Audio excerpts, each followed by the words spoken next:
اعوذ باللہ من الشیطان الرجیم بسم اللہ الرحمن الرحیم اتحیات ہم نے پڑھ لی تھی اور اس کے بعد درود شریف پڑھنا ہے۔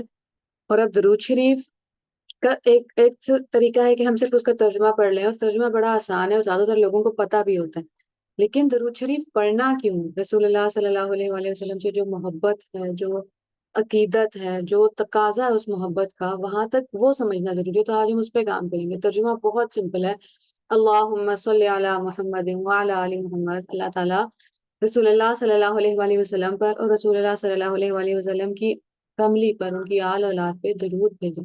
یہ بھی بڑا محبت کا وہ ہے۔ میں کسی مفتی رشید صاحب شاید نام ہے ان کا، تو ان کی صرف واحد مجھے ایکسپلینیشن ملی ہے یوٹیوب پہ، کہ میں بھی جب سرچ کر رہی تھی تو آپ کو کوئی چاہیے ہوتا ہے کہ وہ بیان آپ کو بہت مل جاتے ہیں کہ نماز پڑھے نماز پڑھے نماز پڑھے، نماز کی اہمیت نماز کی اہمیت، لیکن مجھے صرف ایک ہی ان کا وہ بیان ملا، اور وہ بٹس اینڈ پیسز میں ہے کہ نماز کا مطلب کیا ہے، ہر ایک سٹیپ کا مطلب کیا ہے۔ تو وہ کہہ رہے تھے کہ یہ بڑا ادب کا تقاضا ہے کہ کبھی درود شریف کے وہ بھی ایسے بھی درود شریف ہیں جس میں ہم کہتے ہیں، جیسے وہ ہے صلی علی نبینا صلی علی محمد، درود ہو رسول اللہ صلی اللہ علیہ وسلم پر، ہمارے پیغمبر پر، درود ہو محمد صلی اللہ علیہ وسلم پر۔ لیکن یہاں پہ ہم یہ والا درود شریف رسول اللہ صلی اللہ علیہ وسلم نے خود سکھایا لوگوں کو، تو انہوں نے، تو ہم ادب کا تقاضا کیا ہے کہ اللہ میں اس قابل نہیں ہوں کہ میں درود بھیجوں، میں اس قابل نہیں ہوں کہ میں خود سے کچھ کر سکوں یا میری طرف سے کچھ جائے، آپ بھیجیں۔ تو ہم اللہ تعالیٰ سے دعا کر رہے ہیں، اللہم صلی علی محمد، یا اللہ آپ درود بھیجیں رسول اللہ صلی اللہ علیہ وآلہ وسلم پہ، وعلی آل محمد، اور رسول اللہ صلی اللہ علیہ وسلم کی فیملی پہ، ان کی آل اولاد پہ، جس طرح آپ نے رحمت نازل فرمائی، درود نازل فرمایا ابراہیم علیہ السلام پہ اور ابراہیم علیہ السلام کی آل پہ۔ پھر ہم سیکنڈ رو میں دعا کرتے ہیں کہ یا اللہ برکت نازل فرمائے رسول اللہ صلی اللہ علیہ وسلم کی ذات۔ تو اب کبھی کبھی کیونکہ جب آپ جیسے سیرت النبی پڑھ رہے ہیں یا آپ کوئی لیکچر سن رہے ہیں اور وہاں پہ رسول اللہ صلی اللہ علیہ وآلہ وسلم کا نام بار بار آ رہا ہے، تو جب آپ کا دل پہ میل پڑی ہوئی ہوتی ہے نا، گرد جمی ہوئی ہوتی ہے، تو آپ کو لگتا ہے کہ کیونکہ آپ خاموشی سے پڑھ رہے ہیں اور آپ کچھ بول نہیں رہے ہیں اور آپ کو تھوڑی دیر بعد منہ کھولنا پڑتا ہے، تو تھوڑا دل تنگ ہو رہا ہوتا ہے اس وقت، اچھا کیوں؟ کیونکہ یہ جو سچ بات ہے، وہ وہاں پہ کیوں مسئلہ ہو رہا ہوتا ہے؟ کیونکہ ہمیں ابھی وہ جو محبت ہے اور جو سمجھ ہے اور جو جان پہچان ہے وہ ہوئی نہیں ہے ابھی۔ ابھی ہم نے ان کو واقعی صرف فرشتے کی طرح دیکھا ہے، ابھی ہم نے صرف ان کو واقعی ایسے دیکھا ہے کہ جب کھانا ہے اور اس میں سے بوٹیاں نکلتی جا رہی ہیں، یا ایک پیالہ ہے اور ایک ہی صحابی ایک پیالے میں دودھ لائے اور وہ دودھ ختم ہی نہیں ہو رہا اور سب نے پی لیا ہے، یا بکریوں کے اندر طاقت آ گئی، یا اونٹنی کے اندر طاقت آ گئی، تو ساری کرامات درست ہیں، لیکن ان کا جو انسان ہونے کا پہلو، کہ انہوں نے اسٹرگل کتنی کی ہے، کتنا جو ریئیکشن آیا ان کے، اللہ تعالیٰ کہتے ہیں، ابھی ہم پڑھیں گے وہ آیت کہ ماں کذب الفؤاد ما رأى، کہ ان کے دل نے اس کو جھٹلایا نہیں جو وہ دیکھ رہے تھے۔ جو پہلی وحی آئی ہے، ہم سب کو پتہ ہے، بہت فیمس نریشن ہے کہ جبرائیل علیہ السلام نے جب آگے کہا کہ پڑھیے، تو رسول اللہ صلی اللہ علیہ وسلم نے فرمایا میں نہیں پڑھ سکتا، تو انہوں نے حق کیا ان کو اتنے زور سے کہ ان کو لگا کہ اب جی کہ جیسے اب میرے اندر سے جان نکل جائے گی، وہ پھر انہوں نے چھوڑا۔ تو جب جبرائیل علیہ السلام وہاں سے واپس چلے گئے ہیں اور رسول اللہ صلی اللہ علیہ وسلم گھر واپس آ رہے ہیں، تو ان کا دل بہت تیزی سے دھڑک رہا، اور پھر وہ انہوں نے دیکھا جبرائیل علیہ السلام کو، پورا آسمان کے اوپر ان کے پر تھے، تو وہ شدید گھبرا کے ڈر کے آئے ہیں نا گھر پہ۔ تو ہم اس کو اس طرح کیوں نہیں دیکھتے؟ ہمیں ابھی دیکھنا یہ پڑے گا کہ رسول اللہ صلی اللہ علیہ وسلم اگر ہمارے ٹائم پہ ہوتے، آج کے ٹائم پہ ہوتے، تو وہ کس طرح زندگی گزار رہے ہوتے، تو اس سچویشن میں وہ کیا کرتے، میں جس سچویشن میں ہوں یا اس میں وہ کیا کرتے۔ اور ہم فیل ہوتے ہیں، ہر روز ہوتے ہیں، اور پھر شیطان آ کے ہمیں تنگ کرتا ہے کہ تم کون ہو اور کون ہو اور کون ہو، مطلب چھوڑ دو نا۔ شیطان تو آگے ہمیں یہی احساس دلانا چاہتا ہے کیونکہ تم سے ایک غلطی ہو گئی ہے، اب تم کسی قابل نہیں ہو۔ اور پھر اللہ تعالیٰ یہ بلی یہاں سے آج ہم سٹارٹ کر رہے ہیں کہ اللہ تعالیٰ کیا کہہ رہے ہیں، وَقُرْآنًا فَرَقْنَاهُ، اور ہم نے اس قرآن کو فرق کر کے، واضح کر کے، تھوڑا تھوڑا کر کے نازل فرمایا ہے، لِتَقْرَأَهُ عَلَى النَّاسِ، تاکہ آپ لوگوں کے اوپر اس کی آیتیں ریسائٹ کریں، لوگوں کے اوپر اس کی تلاوت کریں، عَلَى مُقْسِن، مکس کا مطلب ہے ویٹ کرنا، کہ انتظار ہو رہا ہے، انتظار ہو رہا ہے، انتظار ہو رہا ہے۔ اور کیونکہ جو 27ویں کی رات ہے نا، اس میں پورا کا پورا قرآن پاک 7ویں آسمان پہ، ہمارے آسمان پہ آ گیا تھا۔ اب اس کے بعد کس وقت میں کون سی آیت کی ضرورت ہے، وہ آیت اس وقت اتر رہی تھی۔ اور یہ میں اکثر بات کر چکی ہوں سیریز میں، اور یہ میری لائف کا ایکسپیرینس ہے، اور میں نے جو دوسرے لوگوں کے ایکسپیرینسز بھی پڑھے ہیں یا سنے ہیں، کہ قرآن پاک ہماری زندگی میں بھی وقت پہ آتا ہے، بالکل صحیح وقت پہ آتا ہے۔ تو مجھے پہلے نہیں پتا تھا کہ اچھا قرآن پاک کی ایک آیت خود سے یہ کہہ رہی ہے، یعنی کہ ایکسپیرینس سے پہلے میں نے سیکھ لیا، اور پرسوں میں نے یہ آیت سنی اور میرا دھیان وہاں گیا کہ واقعی اللہ تعالیٰ تو وہی کہہ رہے ہیں جو مجھے سمجھ پہلے آ گئی تھی، یا ہم باقی سب لوگوں کو بھی، کہ اللہ تعالیٰ کہہ رہے ہیں کہ قرآن پاک کی آیتیں ویٹ کرتی ہیں کہ اب اس بندے کی زندگی میں ہو سکتا ہے وہ آیت ہم ابھی تک پڑھ رہے ہیں لیکن ابھی ہمارے دلوں پہ نہیں اتری، جس دن ہمیں ضرورت پڑے گی اس دن آ جائے گی. جیسے آج ہی میں وہ آیت پڑھ رہی تھی، ابھی یہاں پہ ہم ڈسکس کریں گے هو الذی یصلی علیکم وملائکتہ. علیکم ہم سب پہ اللہ تعالیٰ کہتے ہیں کہ اللہ تعالیٰ اور فرشتے درود بھیجتے ہیں تاکہ ہمیں اندھیروں سے نکال سکیں اور بار بار نکال سکیں. کیونکہ ایسا نہیں ہے، ایمان جو ہے نا وہ کوئی اسٹریٹ لائن نہیں ہے، وہ سیدھی سلوپ نہیں ہے کہ آپ چڑھ رہے ہیں، آپ ایک قدم اوپر جاتے ہیں 10 قدم نیچے گرتے ہیں اور بڑے زور کا گرتے ہیں اور پھر واپس چڑھنے کی کوشش کر رہے ہوتے ہیں. تو وہ جو واپس کھینچ رہے ہیں وہ اللہ تعالیٰ ہمیں کھینچ رہے ہیں.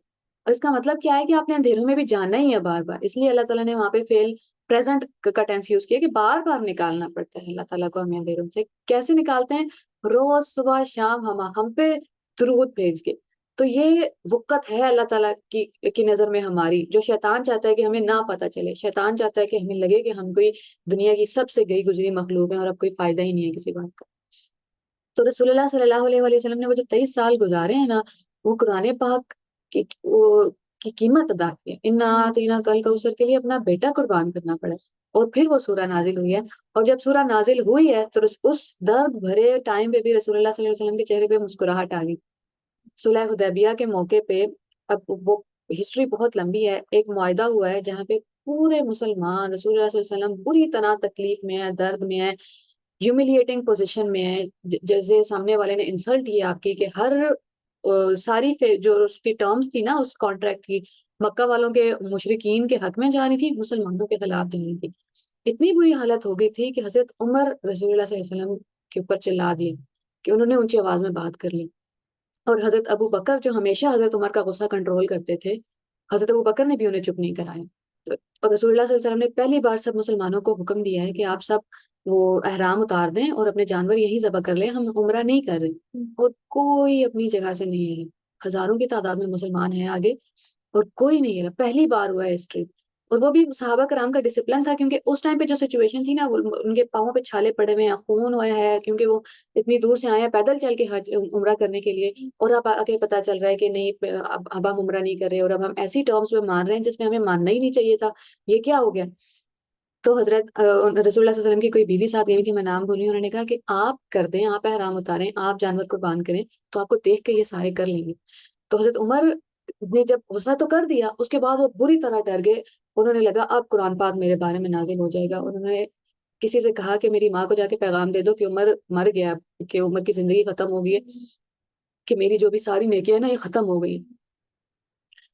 تو ان کو شدید ڈر گیا. جب قافلہ واپس آ رہا ہے اور مسلمان سارے درد میں تکلیف میں ہے کہ یہ ہوا کیا ہے ہمارے ساتھ، اور حضرت عمر رسول اللہ صلی اللہ علیہ وسلم آگے چل رہے ہیں. حضرت عمر نے چل کے گھوڑے پہ آگے آنے کی کوشش کیا رسول اللہ صلی اللہ علیہ وسلم کے پاس کہ میں ان سے بات کر لوں. تو انہوں نے بلایا یا رسول اللہ صلی اللہ علیہ وسلم. تو رسول اللہ علیہ وسلم نے ان کو جواب نہیں دیا. پھر وہ دوبارہ واپس گئے، دوبارہ آئے بات کرنے کے لیے. رسول اللہ علیہ وسلم نے پھر ان کو جواب نہیں. تیسری بار آئے، پھر جواب نہیں. اور اس ٹائم ان کو لگا کہ بس اب میری ختم ہو گئی ہے، جو بھی میں نے کمایا تھا نا سب ختم ہے، اور اب عمر ڈن ڈیل ہو گئی. پھر اتنے میں تھوڑی دیر بعد کوئی صحابی آئے، انہوں نے کہا کہ حضرت عمر آپ کو رسول اللہ صلی اللہ علیہ وآلہ وسلم بلا رہے ہیں. تو حضرت عمر جب گئے ہیں تو ان کو اس ٹائم لگا کہ بس اب قرآن پاک آ گیا ہے، اب اللہ تعالیٰ کہیں گے کہ عمر کتنا برا انسان ہے اور اس نے کیا کیا ہے اور اب یہ ختم ہے اس کا. انہوں نے کہا کہ میں نے رسول اللہ صلی اللہ علیہ وآلہ وسلم کے چہرے پہ مسکراہٹ دیکھی ہے، اور ایسی مسکراہٹ کہ سورج کو بھی میں نے اتنا روشن کبھی نہیں دیکھا، کیونکہ قرآن پاک نازل ہو گیا تھا. اب اللہ تعالیٰ اس سچویشن کو اپنے پوائنٹ آف ویو سے بتا رہے ہیں. وہاں جہاں مسلمانوں کو لگ رہا ہے ہم بری طرح ہار گئے ہیں اور اب ہم نے یہ بات کیوں مان لی ہے، کیونکہ حضرت عمر نے رسول صلی اللہ علیہ وسلم سے کہا تھا کہ کیا آپ اللہ کے رسول نہیں ہیں؟ ہم یہ بات کیوں مان رہے ہیں؟ اگر ہم صحیح پہ ہیں تو ہم غلط بات پہ ہاں کیوں کر رہے ہیں؟ تو رسول اللہ صلی اللہ علیہ وسلم نے پھر سورہ فتح سنائی کہ شروع ہی کہاں سے ہوتی ہے، بے شک ہم نے آپ کو واضح کامیابی عطا کی.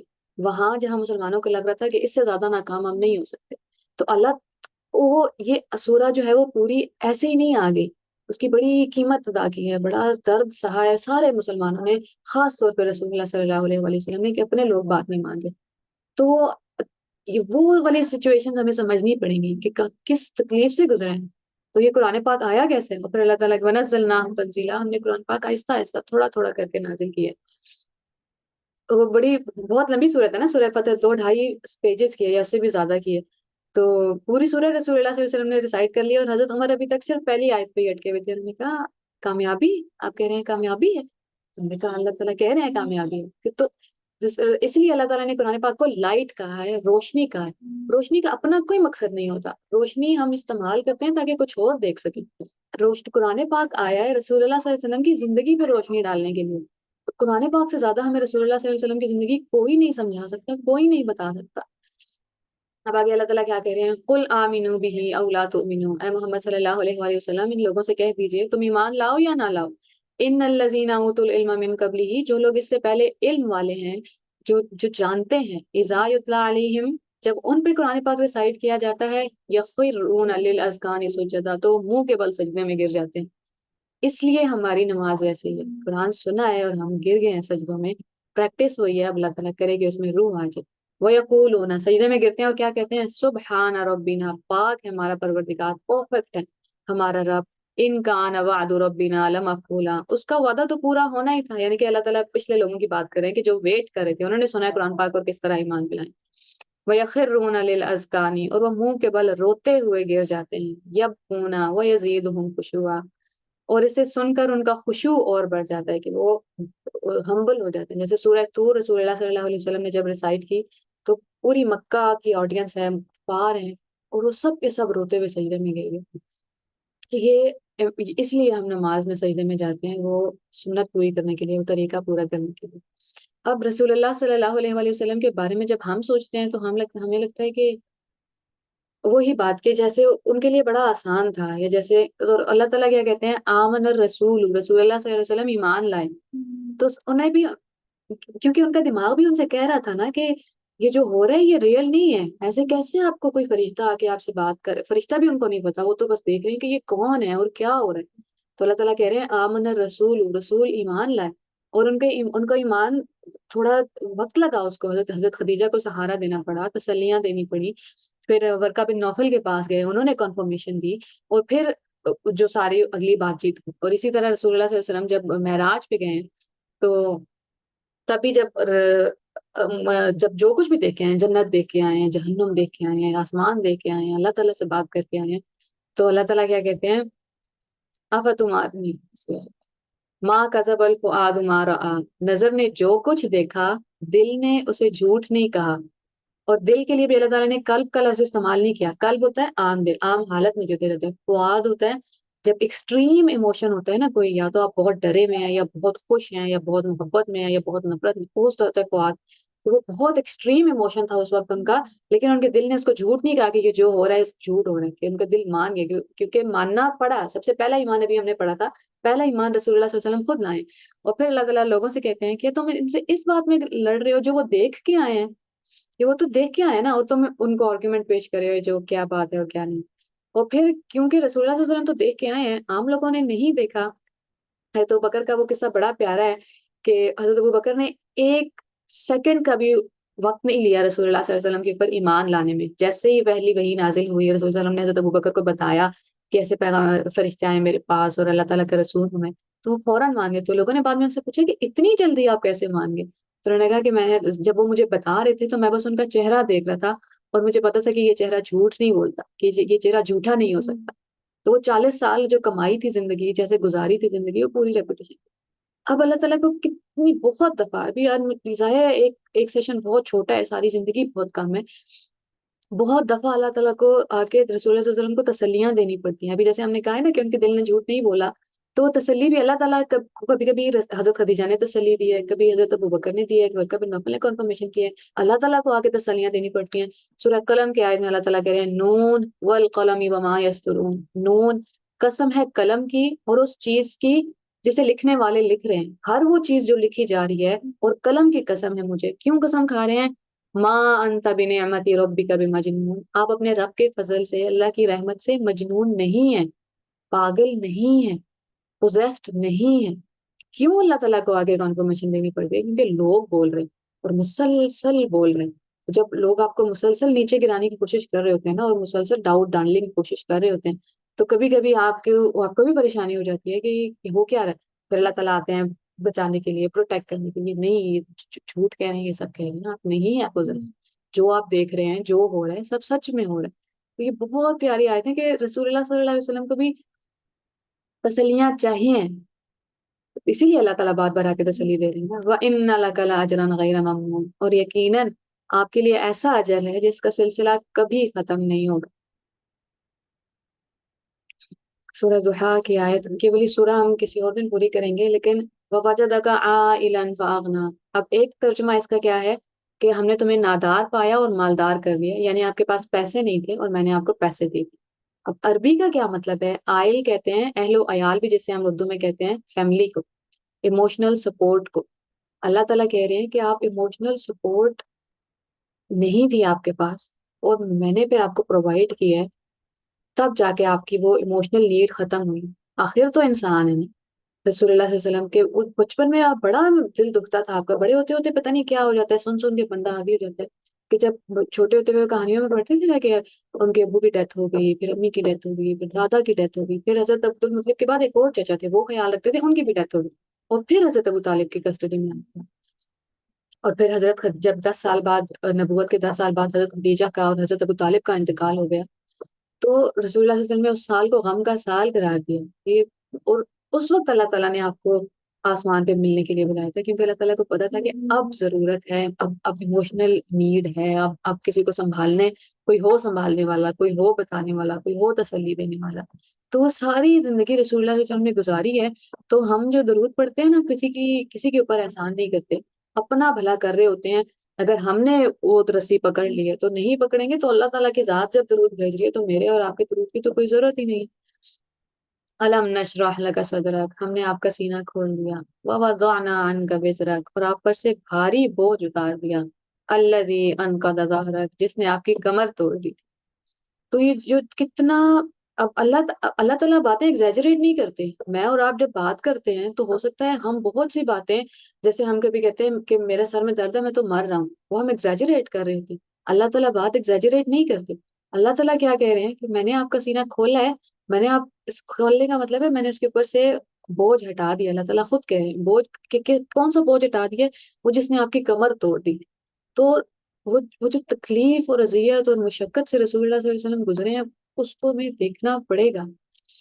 اب غزوہ احد میں مسلمانوں نے بات نہیں مانی، انہیں کہاں منع کیا گیا تھا کہ یہاں سے نیچے نہیں آنا، اور وہ آگے نیچے، اور رسول اللہ صلی اللہ علیہ وسلم کے اوپر بھی حملہ ہو گیا، اور آپ بے ہوش ہو گئے، اور 2 دندان مبارک بھی شہید ہو گئے، اور یہاں پہ بھی وہ جو نیزہ ہوتا ہے وہ لگا، چوٹ لگی ہوئی ہے، اور سب کچھ ہے، اور حضرت حمزہ کا انتقال ہو گیا، آپ کے سب سے پیارے چچا ہیں۔ تو اسلام اس لیے لائے تھے کہ ابو لہب تھا یا ابو جہل تھا، انہوں نے رسول اللہ صلی اللہ علیہ وسلم سے بدتمیزی کی، شاید ان کو مارا بھی تھا۔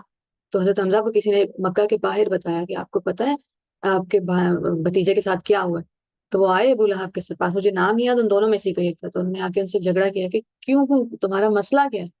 تو انہوں نے کہا کہ وہ کیوں یہ سب کچھ کرے؟ تو انہوں نے کہا میں بھی مسلمان ہوں، اب کرو جو کرنا۔ تو وہ محبت میں آئے تھے نا، تو ان کا بھی انتقال ہو گیا۔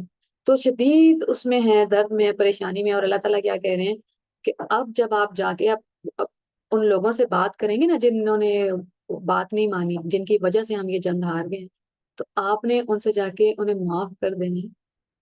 کیوں معاف کر دینا ہے؟ وَلَوْ كُنْتَ فَظًّا غَلِيظَ الْقَلْبِ لَانفَضُّوا مِنْ حَوْلِكَ، اگر آپ نے ان پہ تنگ دستی کی، اگر آپ ان پہ سنگ دل رہے، تو یہ آپ کے گرد سے ایسے ہٹ جائیں گے جیسے کانچ ٹوٹ کے بکھر جاتا ہے، اب آپ اس کو اکٹھا نہیں کر سکتے۔ یہ وہ لوگ ہیں جنہوں نے ساری زندگی رسول اللہ صلی اللہ علیہ وسلم کو دیکھا ہے، جنہوں نے رسول اللہ صلی اللہ علیہ وسلم کے ساتھ زندگی گزاری ہے۔ اللہ تعالیٰ کہہ رہے ہیں کہ یہ لوگ آپ سے دور ہو جائیں گے اگر آپ نے ان کے ساتھ پیار محبت سے پیش نہیں آئے، ابھی پیش نہیں آئے، جب غصہ کرنا بنتا ہے، جب تانے دینا بنتا ہے، جب ناراض ہونا بنتا ہے، نہیں ہونا ناراض، کو معاف کر دینا ہے، اور ان سے مشورہ لینا ہے اگلے کاموں میں۔ ہم ہوں تو ایک بندے کو ڈسمس کریں، ساری زندگی ڈسمس کر دیں۔ تو یہ جو ہم محبتیں پڑھتے ہیں نا صحابہ کرام کی کہ وہ جان تک دینے کے لیے تیار تھے، رسول اللہ صلی اللہ علیہ وسلم نے ویسی زندگی گزاری تھی کہ وہ جان دینے کے لیے تیار۔ ہم جو خاص طور پہ جو اسلامک ٹیچرز ہوتے ہیں، وہ ان پہ تو ہنسنا ہی حرام ہو جاتا ہے، کہ مسکران سے بات کرنا ہی حرام ہو جاتا ہے۔ تو اللہ تعالیٰ، اگر رسول اللہ صلی اللہ علیہ وسلم سے لوگ ہٹ سکتے ہیں کیونکہ وہ لوگ تب جب بنتا ہے غصہ کرنا، اور پھر اللہ تعالیٰ کہہ رہے ہیں کہ نہیں ان کو معاف کر دیں، اللہ پہ توکل کریں، اللہ نے بچانا ہوتا تو اللہ تعالیٰ وہاں بھی بچا لیتے، جانے دیتے، لیکن ان کو آپ نے معاف کر دینا۔ اور یہ والی آیت سورہ حاقہ آیت نمبر 44، بس یہ بتانے کے لیے کہ رسول اللہ صلی اللہ علیہ وسلم کا مقام کیا ہے۔ ہمیں لگتا ہے کہ وَلَوْ تَقَوَّلَ عَلَيْنَا بَعْضَ الْأَقَاوِيلِ، اور اگر اس نبی نے خود گھڑ کر کوئی بات ہماری طرف منسوب کی ہوتی کہ اللہ تعالیٰ کہہ رہے ہیں جو قرآن پاک ہے، جو سنتیں ہیں، جو حدیثیں ہیں، جو بات کر رہے ہیں، جیسے زندگی گزار رہے ہیں، میری طرف سے، اپنی طرف سے کچھ نہیں بول رہے۔ پچھلے دنوں ہم نے ایک آیت کی تھی نا کہ اللہ تعالیٰ رسول اللہ صلی اللہ علیہ وسلم کو آگے تسلی دیتے ہیں کہ یہ لوگ آپ کو جھوٹا نہیں کہہ رہے، میری بات جھٹلا رہے ہیں، آپ فکر نہ کریں۔ لَأَخَذْنَا مِنْهُ بِالْيَمِينِ، تو ہم ان کا دایاں ہاتھ پکڑ لیتے، ثم لقطعنا منه الوتین، اور پھر ان کی رگے گردن کاٹ ڈال۔ اس قدر سخت الفاظ یہ جتانے کے لیے کہ آخر کو میرے بندے ہی، آخر کو ایک انسان ہے، میں رب ہوں، پوزیشن ہے، یہ برابر آگے ہم کبھی بھی کھڑا نہیں کر سکتے، اور وہ بہت دفعہ میں قرآن پاک میں بالکل کلیئر ہو جاتا ہے۔ یہ پوزیشن ہم نے بھی یاد رکھنی ہے، اور رسول اللہ صلی اللہ علیہ وسلم کو تو ہمیشہ یاد تھی، اللہ تعالیٰ لوگوں کو کلیئر کرتے تھے، کیونکہ ابھی جب لوگ کہتے ہیں نا کہ رسول اللہ صلی اللہ علیہ وسلم کی اپنی زبان کی باتیں ہیں یہ، تو اپنے لیے کوئی اس طرح کی بات نہیں کرتا، وہ جو اوپر رب ہے، جو مالک ہے، وہ بول سکتے ہیں، اللہ تعالیٰ کے پاس اتھارٹی، اللہ تعالیٰ جیسے مرضی بات کرے۔ سورہ طٰہٰ ما انزلنا علیک القرآن لتشقیٰ، ہم نے یہ قرآن آپ پہ اس لیے نازل نہیں کیا کہ آپ مصیبت میں پڑ جائیں۔ اتنا مجھے وہ دو آیتیں نہیں ملی آج، ایک وہ آیت جس میں رسول اللہ صلی اللہ علیہ وسلم کو اللہ تعالیٰ کہتے ہیں کہ یہ غم آپ کی جان لے لے گا، بس کر دیں، میں ان کا خیال رکھ لوں گا، تسلی رکھیں۔ اور پھر یہی قرآن پاک کیوں ان کو مصیبت میں ڈال رہا تھا، مشکل میں ڈال رہا تھا، کہ ان کو پریشانی اتنی تھی۔ اس دن مولانا طارق جمیل صاحب بتا رہے تھے کہ رسول اللہ صلی اللہ علیہ وسلم ہر سال 2 جانور قربان کرتے تھے، ایک اپنی طرف سے، ایک اپنی امت کی طرف سے۔ تو اتنی محبت، اور پھر محبت کے صلے میں ہم درود شریف پڑھ کے بھی احسان کریں، تو وہ اللہ تعالیٰ کرے کہ ہمیں سمجھ آ جائے گا۔ ہم اب جب جیسے ایک عام انسان ہے، کوئی بھی کفار بھی یہی کہتے تھے نا کہ آپ کے پاس پیسہ کیوں نہیں، آپ کا رب آپ کو باغ کیوں نہیں لگا کے دیتا، کہ اگر آپ کا رب اتنا پاورفل ہے تو آپ کے پاس ہو باغ کے باغ، آپ کے پاس سونے کے پہاڑوں، اور آپ کے پاس بڑا کچھ ہو، تو ہم پھر آپ کی بات مان لیں گے، آپ کے پاس اتھارٹی آ جائے گی، جیسے آج کل کی بات ہوتی ہے۔ تو وہ ہوا کیوں نہیں ہے؟ تاکہ کوئی ایک مسلمان، کوئی ایک انسان جو سب سے نچلے طبقے پہ نا، رسول اللہ صلی اللہ علیہ وسلم نے اگزامپل سیٹ کرنی تھی سب سے کمزور انسان کے لیے، تو اس کمزور انسان کو بھی کبھی یہ نہ لگے کہ میں اکیلا ہوں، کہ میرے پاس پیسہ ہوتا تو میرے پاس دین آ جاتا، یا میرے رسول کے پاس تو سب کچھ تھا، میرے لیے نہیں، میرے پاس نہیں۔ تو رسول اللہ صلی اللہ علیہ وسلم نے ان کے لیے وہ زندگی چوز کر کے گزاری ہے۔ اللہ تعالیٰ نے تو بہت پہاڑ کر دینا تھا سونا، پھر بنا دینے تھے، تو اللہ تعالیٰ اب ان کو پھر تسلی بھی دینے آتے ہیں، لا تمدن عینیک الی ما متعنا، آپ ان کی دنیا کی جو چیزیں ہیں نا، یہ جو دنیا میں ان کے پاس بڑا پیسہ ہے اور بڑا جاہ و جلال ہے اور بڑی پوزیشن ہے اور لوگ بڑی بات مان رہے ہیں، ان کو آپ نے آنکھ اٹھا کر نہیں دیکھیں، اس کی طرف آپ کی نظر جائے ہی نہیں۔ بھی ازواج منہم، جو ہم نے ان میں سے مختلف قسم کے لوگوں کو دے رکھی ہیں، نہ ان کے حال پہ اپنا دل کڑائیں، ولا تحزن علیہم، اور ان کے بارے میں آپ کو پریشان ہونے کی بھی ضرورت نہیں ہے، غم کرنے کی بھی ضرورت نہیں ہے۔ وَخْفِضْ جَنَاحَكَ لِلْمُؤْمِنِينَ، یہ سیم فریز ہے جو اللہ تعالیٰ نے ماں باپ کے لیے استعمال کی ہے، کہ آپ آپ اپنے پروں کو جھکا دیں، کہ پر کیا ہوتے ہیں، وہ آپ کو اڑ سکتے ہیں نا، آپ ان کی وجہ سے، پر آپ کے انڈیپینڈنس کی وہ ہیں کہ اچھا آپ جا سکتے ہیں جہاں مرضی جائیں، اور اب آپ کے پاس اتھارٹی ہے اور آپ سب کچھ ہے۔ اللہ تعالیٰ کہہ رہے ہیں آپ ہیں لیڈر مسلمانوں کے، آپ ہیں رسول، مومنوں کے سامنے آپ اپنے پر جھکا کے رکھیں، تو وہ جو مسلمان ہے سامنے، کیونکہ یہ ٹیچنگ آ رہی تھی، استاد کے کتنا عظیم ہے، کتنا اعلیٰ ہے۔ اللہ تعالیٰ کہتے ہیں نا علم القرآن، اللہ تعالیٰ نے قرآن سکھایا ہے، تو اللہ تعالیٰ استاد ہیں، اور سکھا کیا رہے ہیں کہ اس کہ آپ نے جو اب آپ استاد ہیں باقی سب کے سامنے، تو آپ نے اپنے جو پر ہیں وہ جھکا کے رکھنے ہیں، ان پہ دھیان دیں، ان لوگوں سے دھیان ہٹا دیں، آپ کا ان کا کوئی فائدہ نہیں۔ اور پھر وہی دوبارہ ہے، فلا تدعوا مع اللہ الہا آخر، محمد صلی اللہ علیہ وسلم اللہ تعالیٰ کے ساتھ کسی دوسرے معبود کو نہیں پکارے، فتکون من المعذبین، ورنہ آپ بھی سزا پانے والوں میں شامل ہوتے ہیں۔ وَأَنذِرْ عَشِيرَتَكَ الْأَقْرَبِينَ، اپنے قریب ترین رشتہ داروں کو ڈرائیں، انہیں ڈرائیں بھی لفظ نہیں ہے، انذر ہے اویئر کرنا، انفارمیشن دینا، بتانا کہ یہ جنت ہے اور یہ جہنم ہے، ڈرانا لفظ نہیں ہے، ڈرانا تو صرف یہ ہوتا ہے نا غلطی کرو گے تو یہ ہو جائے گا، انذار ہوتا ہے کہ آپ بتا دیں کہ یہ ہے اور یہ ہے، وارن کر دیں۔ وَخْفِضْ جَنَاحَكَ، اور اپنے پر پھیلا کے رکھیں، لِمَنِ اتَّبَعَكَ مِنَ الْمُؤْمِنِينَ، مومنوں میں جو بھی آپ کی پیروی کر رہے ہیں ان سب کے سامنے آپ نے اپنے پر پھیلا کے رکھیں۔